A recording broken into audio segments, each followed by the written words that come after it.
Hi friends, জয় Shrikrishna, Radhe Radhe, happy Holi, শুভ দোল যাত্রা তোমাদের সবাইকে। আর আমি চলে এসেছি তোমাদের ফেভারিট সুরসিনী। তো আজকের মোটিভেশনাল হচ্ছে যদি তোমাকে কেউ নিজের মনের মধ্যে জায়গা না দেয়, কি দরকার? বাড়িতে তো জায়গা আছে, বারান্দায় যা, ছাদে যা, বিছানায় যা, সোফায় যা, ওখানে বস। সেকেন্ড, যদি কেউ বলে একদম মানে ভিখারি আছিস তুই, তোর একদম মানে কোনো যোগ্যতা নেই, এ নেই, স্ট্রিক্ট বলবি 15 লাখ টাকার দুটো কিডনি আছে, 10 লাখ টাকার দুটো চোখ আছে, কোটি টাকার মানুষ তুই। ওকে, আর একটা জিনিস আছে, হাই যদি ও আমাকে ভালোবাসতো, কি হতো বোন, কি হতো? যাদেরকে যে ভালোবেসেছে তারপরে তো ছেড়েই চলে গেছে, ট্রমাই দিয়েছে।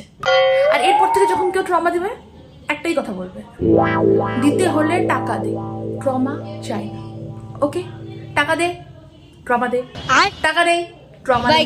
ওকে, আর একটা জিনিস আজকাল দেখছি নতুন ফ্যাশন বেরিয়েছে আর কি, মানে কি আর বলবো, বাড়ির লোক খুব তাড়া দেয়। দেখ, বাড়ির লোক কিছু করা যেতে পারে না, একটা জিনিসই করা যেতে পারে, বাথরুমে গিয়ে যে যাচ্ছে গান গাইবি, নিজেকে হিমেশ রেশমিয়া মনে হবে, আর বাইরের লোকের মানে কানের পর্দা ফেটে যাবে। Do that, but you can try this with your headphone also. এর থেকে বেশি জ্বালাতন তুই বাড়ির লোকে করতেই পারিস না। For other advice, contact me for free. Stay tune.